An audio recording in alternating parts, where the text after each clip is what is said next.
Welcome to another deep dive.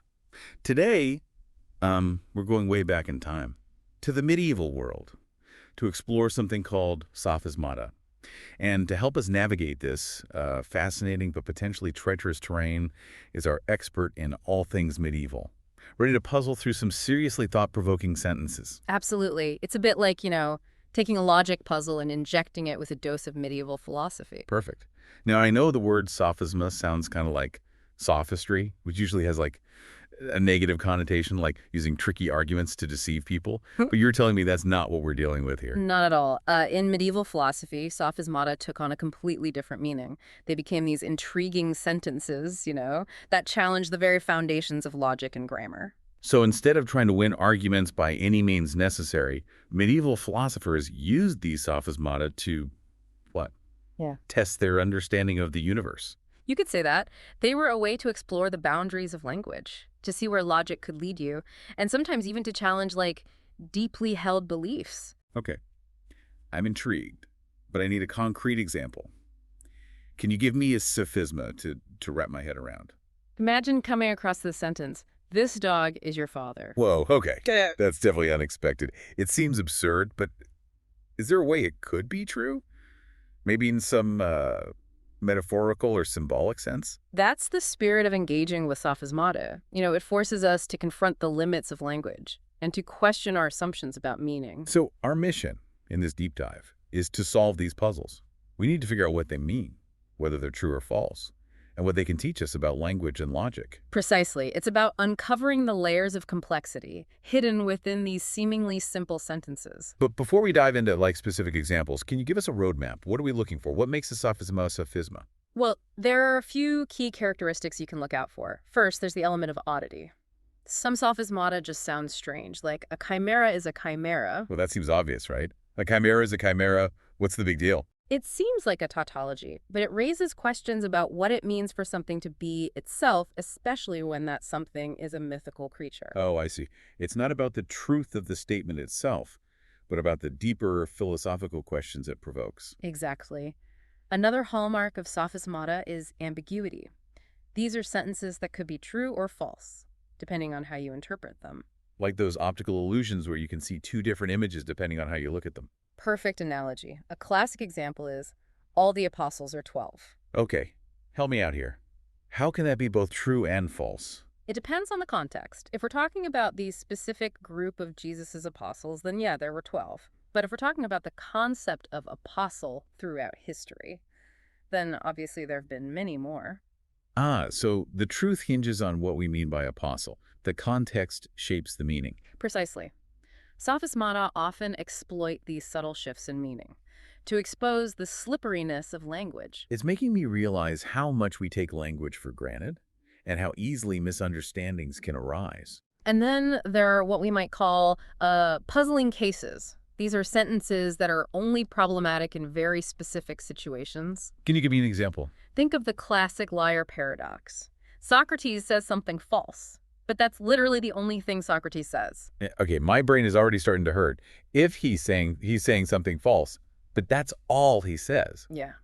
then how can we determine if it's true or false? You've hit the nail on the head. It creates a self-contradictory loop. If his statement is true, then it must be false, and vice versa. So how do you even begin to unpack something like that? It seems like a logical black hole. That's where the fun begins. Medieval philosophers had a structured approach for tackling sophismata, much like how we'd approach a philosophical problem today. I'm all ears. Walk me through it. First, you lay out the arguments pro and contra. What can be said in favor of the sophisma being true? And what can be said against it? You're basically building a case from both sides. Like a good philosophical debate where you present the strongest arguments for each position. Exactly. You examine all the interpretations and their logical consequences. And then what? Does someone declare a winner? Not quite. Then you offer a solution.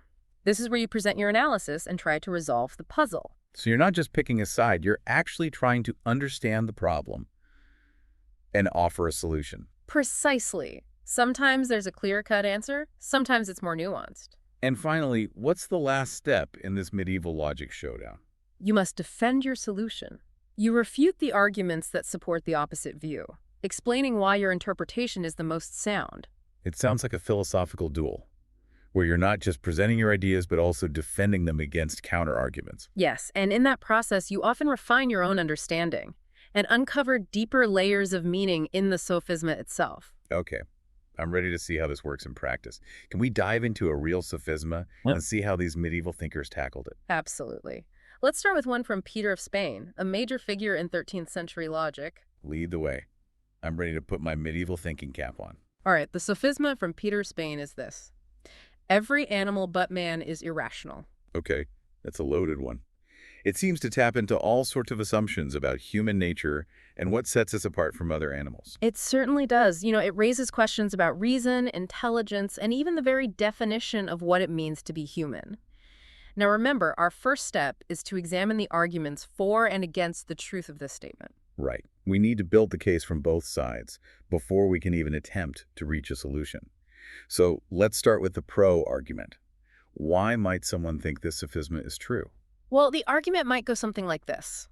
We know that the statement, every animal is irrational, is false because we have at least one counterexample. Humans. We like to think of ourselves as rational creatures, capable of reason and logic, at least most of the time. Exactly. So if humans are the exception to the rule, then the sophisma, every animal by team man is irrational, must be true. Okay, I see the logic there, but what about the other side? What would the contra-argument be? The contra-argument focuses on the word but. It might say, if every animal but man is irrational, then that must mean every animal but this specific man is irrational. I'm following so far. But then that would imply that this particular man, I, is rational, while all other humans are not, and that seems absurd, doesn't it? Ah, see the problem. The contra-argument is trying to make the sophisma refer to a specific individual, which creates a contradiction when we think about the general category of man. Exactly. You're starting to see how these sophismata force us to pay attention to the nuances of language and how subtle shifts in meaning can completely change the validity of an argument. So how did Peter of Spain resolve this puzzle? Did he side with the pro or the contra argument? He actually argued that the sophisma is true without qualification. Really? Even though the contra argument seems pretty convincing. That's the beauty of it. Peter of Spain was a master logician, and he identified a flaw in the contra-argument. He argued that it commits a fallacy. It makes a mistake in its reasoning. Oh, I love a good fallacy takedown. Explain how he did that. He noticed a sneaky shift in how the word man is being used. In the first part of the sentence, every animal but man is irrational. The term man refers to the concept of humankind in general. It's like talking about the universal idea of humanity, not any specific person. Exactly. But in the second part, where the contra-argument says, every animal but this man is irrational, the focus shifts to a specific individual. So the contra argument is trying to change the rules of the game.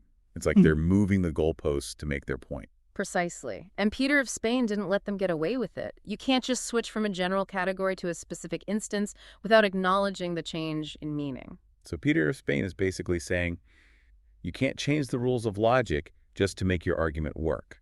You got it. He's highlighting how important it is to be consistent with our terms and to avoid these sneaky shifts in meaning. It's a lesson that's relevant even today, especially in the age of social media, where arguments often go astray because people are talking past each other, using the same words but meaning different things. It's like he's giving us a crash course in critical thinking, centuries before the internet even existed. Exactly. Now, this particular sophisma highlights the crucial role of words like but. These seemingly simple words can have a huge impact on the meaning of a sentence and the validity of an argument. They can create exceptions, change the scope of a statement, and even introduce subtle contradictions. Wow, I never thought I'd get so excited about the word but. It's amazing how these little words can wield so much power. And that's just one example. The world of sophismata is full of these linguistic traps and triumphs, where words can be both weapons and tools for understanding. Ready for another puzzle? Absolutely. Bring it on. My brain is warmed up and ready for more medieval mind-bending. What have you got? This time, we'll be looking at a sophisma by Albert of Saxony, another prominent figure in medieval logic. Here it is. All men are donkeys, or men, and donkeys are donkeys. Hold on, let me write that down. Okay. All men are donkeys, or men and donkeys are donkeys. That's quite a mouthful. I can already see the potential for confusion. Where do you see the potential for confusion? Well, the first part of the sentence, all men are donkeys, is clearly false, Unless, of course, we're talking about some kind of metaphorical or symbolic sense. You're already on the right track. You've identified one of the potential pitfalls, taking the statement literally when it might have a different intended meaning. And then there's the second part. Men and donkeys are donkeys. Well, that just doesn't make any sense. It's like saying apples and oranges are oranges. They're two distinct categories. Exactly. So we have a sentence where both parts seem problematic on the surface. But remember, this is a sophisma. There's always more to uncover. The key to unlocking this puzzle lies in the word or. Ah, I see where you're going with this. We're dealing with another ambiguity. Depending on how we interpret or, the whole sentence could change meaning. Precisely. This sophisma can be read as either a true or a false statement, depending on how you group the parts and how you interpret the word or. So it's like those order of operations problems in math, where you have to figure out which part of the equation to solve first. A perfect analogy. You have to figure out how the different parts of the sentence relate to each other and what the intended meaning is. Now, in Latin, the original language of this sophisma word order could sometimes act as a code for interpretation. But what's fascinating is that this particular sophisma works in English too. Really? So even though we're separated by centuries and languages, the logical puzzle still holds up. That's amazing. It absolutely does, and that speaks to the enduring power of these sophismata. They tap into fundamental principles of logic and language that transcend time and cultural boundaries. Okay, I'm hooked. Tell me, how did Albert of Saxony solve this one? Did he declare it true, false, or something else entirely? He took a rather bold approach. He declared that it's both true and false, depending on the interpretation. Oh, that's a twist.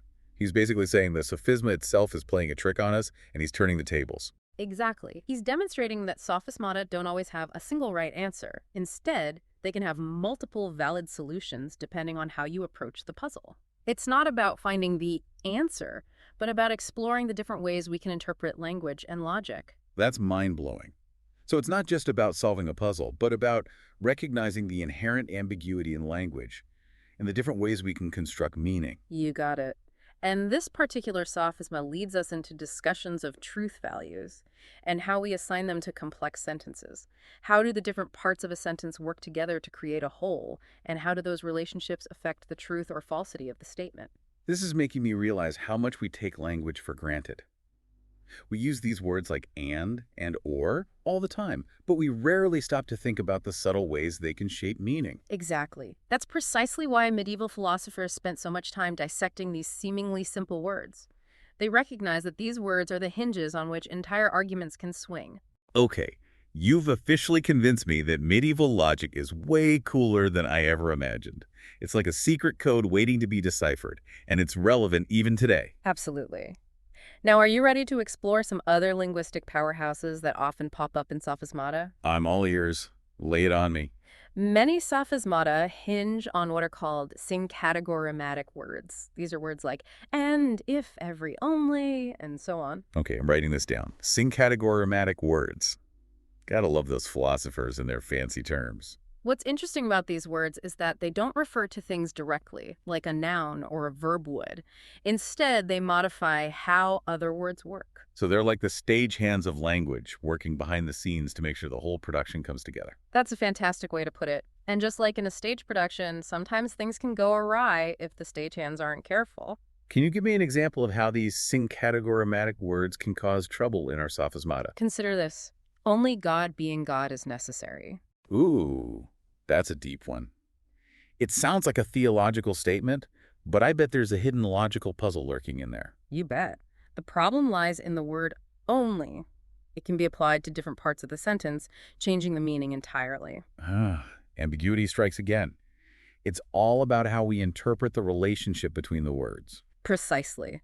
Sophismata force us to confront the fact that even the most seemingly straightforward sentences can hide a multitude of interpretations. So we need to be extra careful with these syncatagorematic words. They might be small, but they pack a punch. You got it. They might not be the stars of the show, but they're essential to the plot. I'm starting to see the world of language in a whole new light. Every sentence is a potential puzzle waiting to be solved. And that's the beauty of studying sophismata. They're an invitation to look deeper, to question our assumptions, and to appreciate the subtle ways language can both reveal and conceal truth. But up until now, we've mainly been focusing on sophismata that deal with logic and language. But these puzzles weren't confined to just one area of study. Really? I'm picturing medieval philosophers debating donkey logic until the cows come home. But you're telling me they applied these sophismata to other fields, too. Absolutely. They tackle topics in physics, grammar, even theology. It's like they were using sophismata as a universal tool to examine the very nature of knowledge itself. Okay, now I'm really intrigued. Let's break it down by field. What kinds of sophismata did they cook up for logic?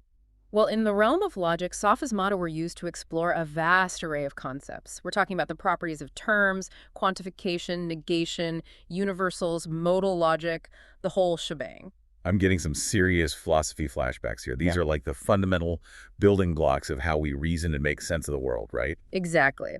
And the amazing thing is that even though these sophismata were debated centuries ago, many of the issues they raised are still relevant to modern logic and the philosophy of language. Can you give us a taste of what these logical sophismata look like, just to make it a bit more concrete for our listeners? Think about a sentence like, every man sees every man.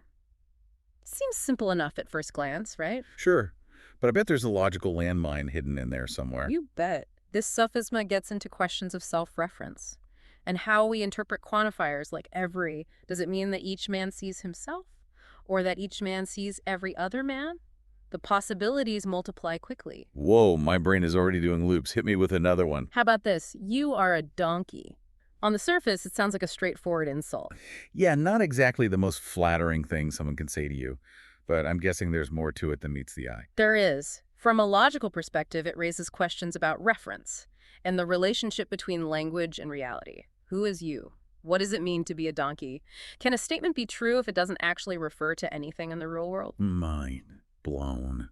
I'm starting to see how these sophismata can take seemingly mundane sentences and turn them into deep philosophical explorations. That's precisely the point. Now, are you ready to venture beyond logic? Let's step into the realm of physics. Physics. Okay, I'm really curious now. Did medieval philosophers have their own version of the Large Hadron Collider?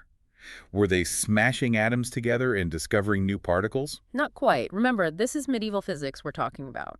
They were still working within the framework of Aristotelian philosophy, which was based on observation and deduction, rather than experimentation. So what kind of physics puzzles did they grapple with? Give me an example of a sophisma that would make a medieval physicist scratch their head. Consider the sentence, what begins to be ceases to be. Seems pretty intuitive, right? Things come into existence and then they eventually cease to exist. It's the circle of life. Yeah, it's a bit of a bummer to think about, but that's the way of the world, I suppose. But from a philosophical perspective, this sophisma raises all sorts of questions about the nature of time, change, and continuity. Does something truly cease to be, or does it simply transform into something else? How do we define the exact moment of beginning and ending? Ooh, I see. What seems like a simple statement about existence suddenly opens up a whole can of metaphysical worms. Exactly. And remember, they were approaching these questions from a logical perspective. It's a very different way of thinking about physics than we have today. But it shows how interconnected these different areas of knowledge were in the medieval mind. It makes you realize that the boundaries between disciplines weren't as rigid back then. They were all part of a larger quest for knowledge and understanding. Precisely. Now, are you ready for another intellectual leap? Let's jump from the world of physics to the realm of grammar. Grammar. Okay, now you're really testing my limits. I always thought grammar was all about diagramming sentences and memorizing rules about punctuation. How could they possibly create sophismata out of grammar? You might be surprised. Medieval philosophers saw grammar not just as a set of rules, but as a window into the structure of language itself. They used sophismata to explore the rules of language and how those rules shaped meaning. Okay, color me intrigued. Give me an example of a grammar sophisma that would make a medieval grammarian raise an eyebrow. How about this? Love is a verb. Okay, on one level, I get it. Love is a verb. We conjugate it. We use it in sentences to describe actions like, I love you. But on another level, it feels like love is so much more than just a verb. It's an emotion, an experience. Well, it's hard to put into words. You've hit on the heart of the sophisma. It forces us to grapple with the relationship between grammatical categories and the concepts they represent. Can a simple verb truly encompass the richness and complexity of an emotion like love? It makes you wonder if language is even capable of capturing the full essence of our human experience. Maybe some things are beyond words. That's a profound thought, and it's precisely the kind of reflection that these sophismata encourage. They challenge us to think critically about the tools we use to understand the world, including language itself. Now, although they were quite rare, there were even some sophismata that delved into the realm of theology. Ooh, now we're getting into potentially dangerous territory. I can imagine that theological sophismata could lead to some heated debates. What kind of puzzles did they explore in this area? One example is this: God is in the same way in the devil as he was in the Blessed Virgin. Whoa, that's a heavy one. It seems to touch on some fundamental theological questions about the nature of God, good, evil, and the relationship between the divine and the created. It certainly does. This sophisma raises questions about the nature of God's presence and how we can even begin to comprehend such mysteries. It pushes the boundaries of human understanding and forces us to confront the limits of our own knowledge. It's amazing how these seemingly simple sentences can open up such profound philosophical and theological discussions. Exactly, and it's a testament to the intellectual curiosity and rigor of these medieval thinkers. They weren't afraid to grapple with the big questions, even if it meant challenging their own beliefs and assumptions. So we've covered logic, physics, grammar, and even a touch of theology. Seems like these sophismata were woven into the very fabric of medieval intellectual life. But tell me, how did these puzzles actually play out in the context of education? Were they just something scholars debated amongst themselves, or did they have a more practical application? That's a great question. Studying sophismata wasn't just an intellectual exercise for a select few. It was actually a core part of the curriculum in medieval universities. You're kidding. They actually made students wrestle with these brain-twisting puzzles. That sounds like a recipe for academic headaches. It might sound daunting, but there was a method to the madness. Remember that structured approach we talked about earlier with the pro and contra arguments, the solution and the defense? Well, that's how they approached sophismata in the classroom. It was like a mental workout designed to train students in logic, argumentation, and careful analysis. So it was like boot camp for the mind. Exactly. And the skills they developed were applicable to any field of study, whether they ended up pursuing theology, law, medicine, or any other discipline. It's like they were learning how to think critically and rigorously no matter what subject they specialized in. It's a lesson we could all learn from today. Absolutely. It's an approach to education that emphasizes the importance of critical thinking, debate, and the ability to analyze complex ideas. Now, before we wrap up our deep dive, let's take a moment to reflect on what we've learned about these intriguing sophismata. Okay, I'm ready for a recap. What are the key takeaways our listeners should remember about these medieval mind benders? Well, first and foremost, sophismata are not about trickery or deception. They're about using language and logic to explore the boundaries of knowledge and understanding. They're tools for exploration, not weapons for winning arguments. We've seen how they can be odd, ambiguous, and puzzling, often relying on those subtle but powerful syncagrammatic words to keep us on our toes. And we've explored how they were used to probe questions in logic, physics, grammar, and even theology, demonstrating the interconnectedness of knowledge in the medieval worldview. This has been such a fascinating journey. It's made me realize how much we can learn from these thinkers of the past. They may not have had smartphones or the internet, but they knew how to ask the right questions and grapple with the deepest mysteries of the universe. They certainly did. And they left behind a rich legacy of intellectual inquiry that we can still benefit from today. Well, I don't know about you, but I'm ready for a mental break after all that intense thinking. It's like my brain just went through a logic obstacle course. I hear you. It's important to take time to process these complex ideas and to let them simmer in your mind. Exactly. And on that note, I think we should wrap up this part of our deep dive. We've covered a lot of ground today. We have. But don't worry, there's still more to come.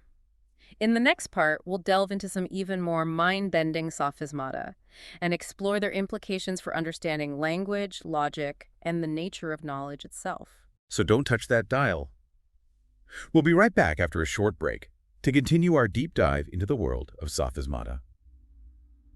Welcome back to our deep dive into the fascinating world of sophismata. We've already heard about how these medieval thinkers used these puzzles to explore logic, physics, grammar, and even theology. Now, let's take what we've learned and see how it connects to our modern understanding of philosophy and how we think. That's a great way to frame this last part of our exploration because, you see, Sophismata weren't just about solving puzzles in isolation. They were part of a larger intellectual project. They were tools for sharpening the mind, for honing argumentative skills, and for revealing the hidden depths of language itself. It's like they were training themselves to be master detectives of language and logic. Precisely. And those skills, my friend, are timeless. Think about how much of our lives today revolves around communication, argumentation, and critical thinking. Whether you're debating politics online, negotiating a business deal, or even just trying to understand, like, a complex news story. The ability to think clearly and analyze arguments is essential. So you're saying these medieval sophismata actually have practical relevance for us today. It's not just ancient history. Absolutely. In fact, I'd argue that they're more relevant than ever. We live in a world of information overload, where we're constantly bombarded with arguments, opinions, and claims, often without the tools to critically evaluate them. That's so true. It's like we're drowning in a sea of information, but we don't always have the life rafts of critical thinking to help us navigate it. And that's where the lessons of Sophismata come in. They teach us to pay attention to language, to be aware of ambiguities and hidden assumptions, and to break down complex arguments into their component parts. It's like they're giving us a mental toolkit for dissecting arguments and seeing through faulty reasoning. Exactly. They teach us to ask the right questions. For example, when you encounter an argument, don't just accept it at face value. Ask yourself, what are the premises? Are they true? Do the conclusions logically follow from those premises? Are there any hidden assumptions or ambiguities that might be skewing the argument? It sounds like a recipe for becoming a more discerning consumer of information. No more falling for those clickbait headlines or getting swayed by emotionally charged rhetoric. Precisely. And remember, it's not just about being critical of other people's arguments. It's also about being more self-aware in our own thinking. We all have biases and blind spots, and Sophismata can help us identify them. They teach us to be more rigorous and honest with ourselves in our own reasoning. It's like they're holding up a mirror to our own minds, showing us where our thinking might be fuzzy, or where we might be making unwarranted assumptions. That's a great way to put it. Now, I know some people might think, why bother with these obscure medieval puzzles? Aren't they just relics of a bygone era? But I believe they have something unique to offer us, even in the 21st century. I'm inclined to agree with you. They offer a different perspective, a different way of approaching problems. It's like looking at the world through a new set of lenses. Exactly. They challenge us to think outside the box, to question our assumptions, and to appreciate the power and the pitfalls of language. It's like a mental workout for the modern mind. And just like any good workout, it can be challenging, even frustrating at times, but ultimately rewarding. Well said. Now, before we wrap up our deep dive, I want to leave you with a final thought, a challenge of sorts. I'm ready. Lay it on me. Think about the words you use every day. Do they always mean what you think they mean? Could a seemingly simple word, like is or but, lead to a whole world of philosophical debate? I encourage you to keep an eye out for potential sophismata in your own life. You might be surprised by what you discover. That's a challenge I'm willing to accept. I'm already looking at the world with sophismata-colored glasses. That's the spirit. And if this deep dive has sparked your curiosity, I encourage you to, delve deeper into the world of medieval thought. You'll find a treasure trove of fascinating ideas and insights that are just as relevant today as they were centuries ago. Thank you for joining us on this journey into the world of sophismata. We hope you've enjoyed this deep dive and that it's inspired you to think critically about language, logic, and the power of ideas. Until next time, keep those minds sharp and those questions coming.